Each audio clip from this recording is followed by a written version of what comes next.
I want to show you a video that happened at Fox. I think this one happened a little bit earlier today. This is an interview to where, Elon Musk is being interviewed. It's very, very interesting. Let's take a look at it and hear what is being said. Hi, we welcome to the show and a special interview with Mr. Elon Musk, who, of course, is famed Trump advisor, CEO of Tesla, SpaceX, chair of X Corp. Elon, thank you for doing this. We appreciate it. Thanks for having me. I want to begin, but among other things, everyone's attacking you for your position. What are you doing in the government? There was a cyber attack on X today, which shut it down and may have been foreign sourced. Yes. It's a big story. You want to give us a moment on that? Well, we're not sure exactly what happened, but there was a massive cyber attack to try to bring down the X system with IP addresses originating in the Ukraine area. Oh, well, so that's your suspicion. Is the website, is the internet up? Is it up yet? It's up, yeah. It's up yet. Okay, good. But I just was looking back. Let me see if I get this right.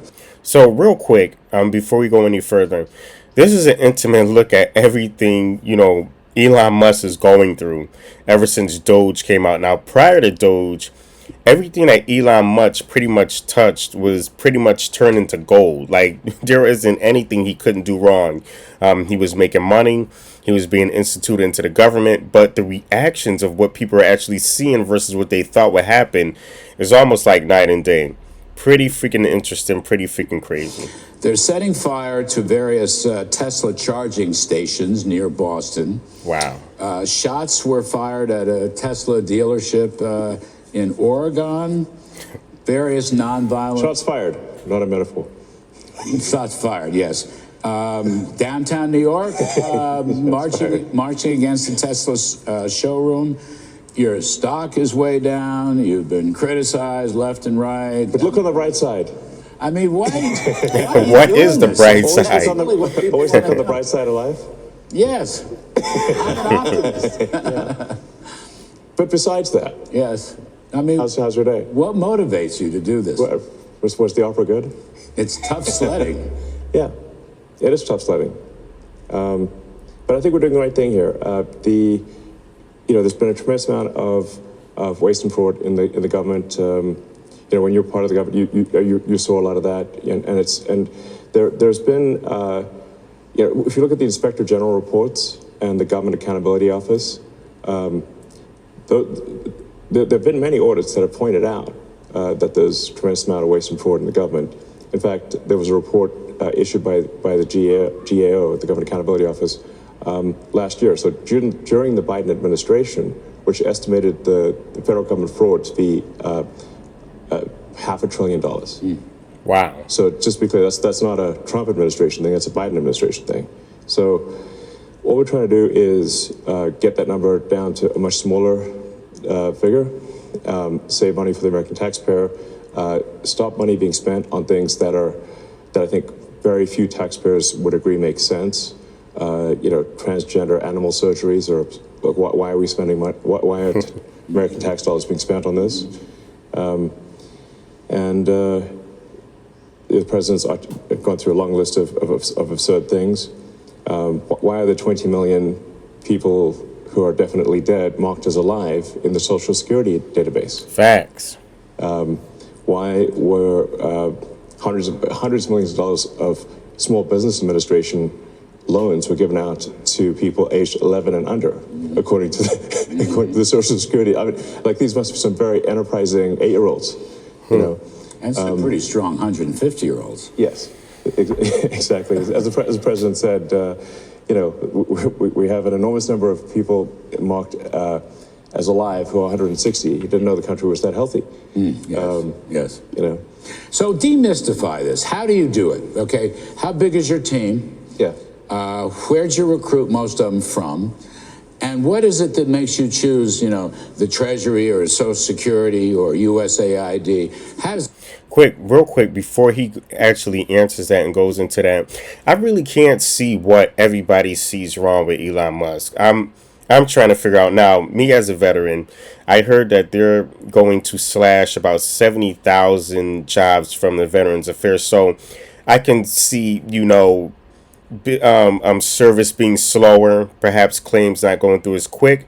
But if you're dealing with Elon Musk, obviously everything must be in tech, everything must be on a computer, everything must be AI. So I think that what Elon Musk and what Trump is trying to transition us into is more of a artificial intelligence service model, which means that it's going to be less human provided services and more artificial intelligence.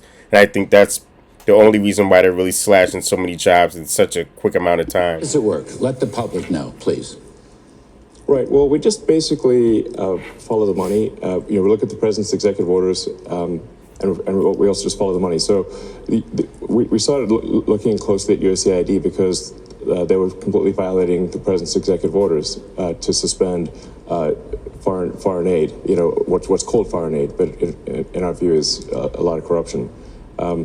So what we saw there is just a tremendous amount of money being sent to non-governmental organizations. But actually, this, by the way, is I think one of the biggest sources of fraud in the world is government-funded non-governmental organizations. This is a gigantic fraud loophole where the government can give money to an NGO, and then that there are no controls over that NGO. So they've given billions of dollars, in fact, we estimate tens of billions of dollars to NGOs that are essentially scams. So money laundering.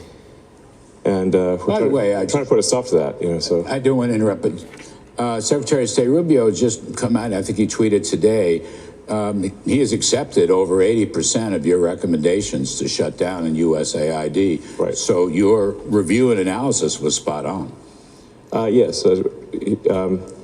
So I think when people criticize, say, what DOGE is doing, we say, well, which part specifically? Because we put all of the actions of the DOGE team on the doge.gov website and on the DOGE handle on X. So we post the receipts. So it's like this action has been taken, this action has been taken. So when we get criticism, we say, like, of what? Which line do you disagree with? Like which cost saving do you disagree with? And then people usually can't think of any. And now I gotta say this: as far as the federal workers losing their jobs, I sympathize. I completely sympathize. Maybe that is when Trump came out and says we want to use the scalpel, not the hatchet. I think maybe there was a hatchet, but then again, a lot of these federal jobs, what are they good for? Like, who are they servicing? And I feel like these are possibly departments that were set up as like faux departments to money launder. They just have these people administrating it. I could be wrong. Don't quote me on it though. So please, no stones. No. So It's transparent line by line. It's transparent line by line, Which is quite remarkable. Right.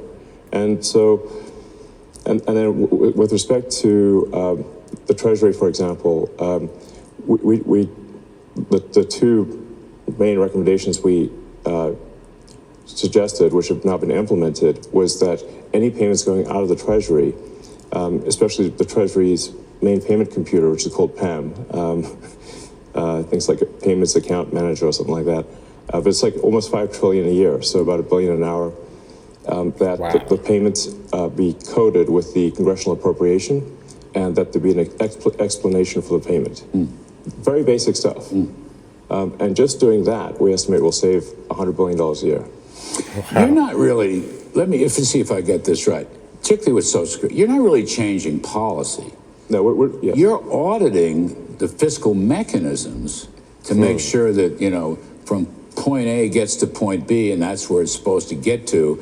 In some cases, it doesn't get there, or in some cases, it may go over there. But that's it's not a policy exercise. You're not changing laws. You're just doing what any business would do in a profit and loss audit.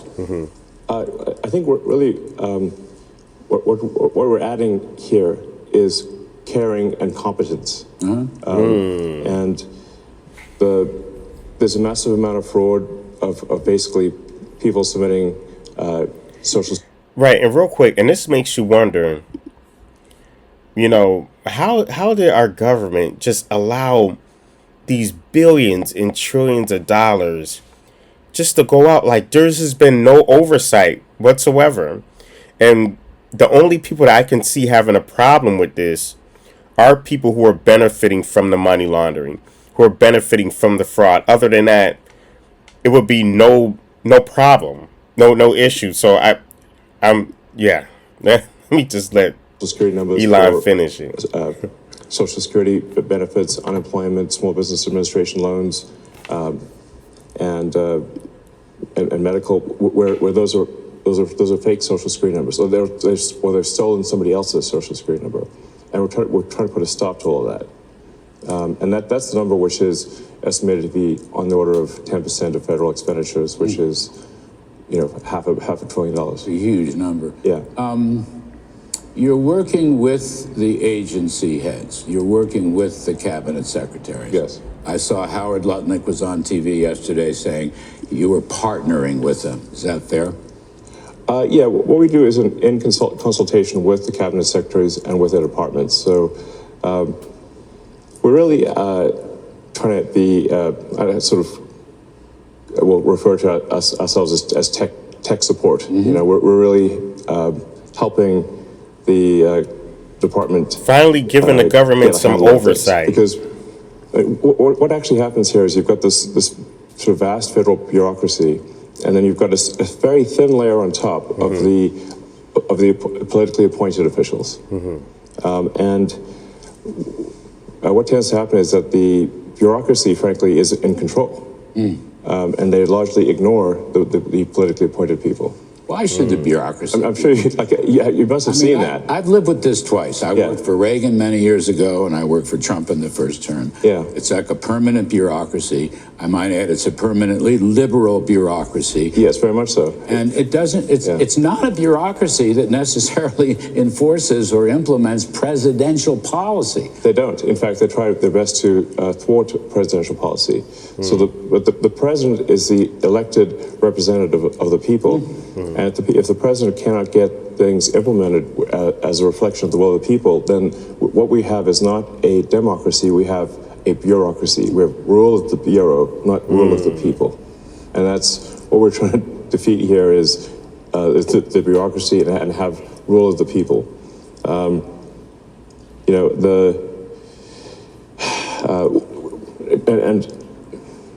As you mentioned, the bureaucracy is overwhelmingly Democrat. So Washington, D.C. was 92.5%, I believe, voted for Kamala. So this is overwhelmingly a deep blue situation. How do you pick your next targeted agency or department?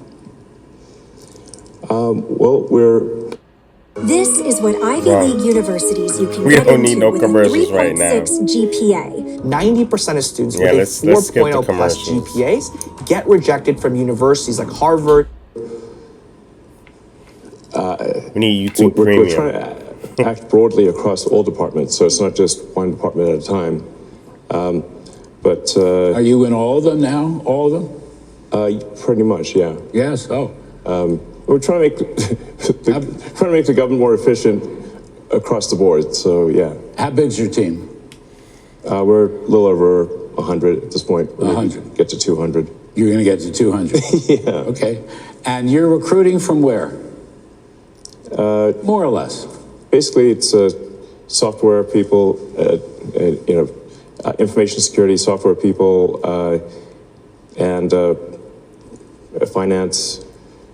It's basically, finance and technology. I mean, frankly, I can't believe I'm here doing this. It's kind of bizarre. But I kind of think that we've got this enormous federal budget deficit, and it's a $2 trillion deficit. It keeps growing. Our interest payments are higher than our Defense Department budget. Wow. That's I think was the real wake-up call for me. Yes, somebody had to do something about interest this. payments to national debt exceeded the Defense Department budget, and that was only growing over time, which meant if we didn't. So the interest on what we owe is more than a Defense Department's whole entire budget. Just the interest on what we owe. That is wild. Do something about this, then there won't be any money for anything. Right. It'll just be servicing debt. This is like, real quick. This is like somebody and walk with me. This is like somebody with bad spending habits, right? They're only making but so much amount of money, but they have bad spending habits. And somebody comes along and says, "Listen, when you get paid, I'm gonna take your paycheck. I'm gonna determine how much of your paycheck you can keep, and then I'm gonna determine what things you're spending money on. I'm gonna put a stop to that. I'm gonna pretty much lock you out of all the different things that you're spending money on that you shouldn't be spending money on, just so that you can survive the rest of the month to buy groceries, pay your rent, bills, or whatever, mortgage, whatever, and you can actually survive." And I think that's what Elon Musk is doing right now. He pretty much turned a knob on everything and says, "Listen, you guys are spending money on X, Y, Z, this, and that. We're going to cut out all of that. You got people staying in this house. They're not paying any rent. Matter of fact, they're taking up part of your paycheck, which they should not be taking part of your paycheck. We're going to kick all those out." And the only people that seem to be pissed off about it is the people getting kicked out. Now, people outside who are actually having an attitude problem about it, I don't know. I mean, maybe it's affecting them directly, indirectly. Who knows? But I think this is definitely a good thing. Now, parts of it is a little bit extreme, but we'll see how that works out. And you know how to read an income statement, and you know how to read a balance sheet. You've had some business experience. I'm kidding, but Yeah. you know about this stuff. Yeah, I mean, really, I just don't want America to go bankrupt. So it's a call to action. You're hearing a call to action. Yeah. You're giving up your other stuff? I mean, how are you running your other businesses? He's a billionaire. Very Trust me, he difficult. can figure it out. Yeah, I mean, But there's no turning back, you're saying. I'm just here trying to make government more efficient, eliminate waste and fraud, and so far we're making good progress, actually. So our savings at this point exceed $4 billion a day. Mm-hmm. So it's very significant. Wow, You think saving you'll wind $4 up getting to billion a $1 trillion day. Yeah, of savings? I mean, unless we're stopped, we will $4 get to $1 billion trillion a of savings. day. And that stuff can be translated. I mean, we've been talking, we In a had Russell year. Vogt, the OMB director, on earlier, through very rescission my authority, calculator. impoundment authority. But I believe you said it earlier, it's an audit that will not gather dust on shelves. This is actually going to wind up with real savings, bend the spending baseline down. Yeah. It's over $1 trillion There have been in a many year. good audits Over $1 done trillion. by inspector generals and by government accountability office, and they just haven't been implemented. Nothing's been done. Mm-hmm. I think the GAO identified that there were 17 million dead people in the Social Security database. And the Democrats are perfectly fine with allowing America to go to hell in a handbasket. This explains the open borders. This explains, the lax penalties for crime. This explains, the frivolous spending. This explains all the DI. They were perfectly happy with America going to hell in a handbasket, and they're upset because the plan is finished. Several years ago, it's now 20 million, but nobody did anything about it. I think we can sort of look at this as a complaint minimization optimization. So basically, if the government sends money out to, whether it's wasteful or fraudulent, nobody complains if they receive money. Mm-hmm. But they do complain if they don't receive money. Mm-hmm. And the people that complain the loudest are the ones receiving the fraudulent money. And you're on it. Yeah. We just said that. So the goal here is let's not have America go bankrupt with waste and fraud. Mm-hmm. So that's what I'm here for, and we're making good progress. Yes, you are. You're going to go another year? Yeah, I think so. He's in it for the long Final haul. report middle of next year? Well, we're just getting things done as opposed to writing a report. Like say, reports don't mean anything. You got to actually take action. Yes. So we'll stop Elon right there, and I'm sure there's more. You can go to Fox Business and look at this on YouTube, and there is more, a little bit more to this video. But like he said, the people who have been benefiting off of the fraud and stealing are the ones mainly complaining, i.e., the Democrats. They're the only one complaining about it. You know, of course, the media will massage people's brains to feel like Doge is doing something terrible because look at all these people who lost their jobs. There's thousands of jobs. Oh, and it's all of an emotional sympathy thing. When in reality, this should always have been in play. We're trillions of dollars in debt. Like he says, our interest on what we owe is more than our Defense Department's budget. That's wild. How things will work out, who knows? Time will tell. www.globalreferencenews.com, where we have more interesting stories, not only from here in America, but from around the world.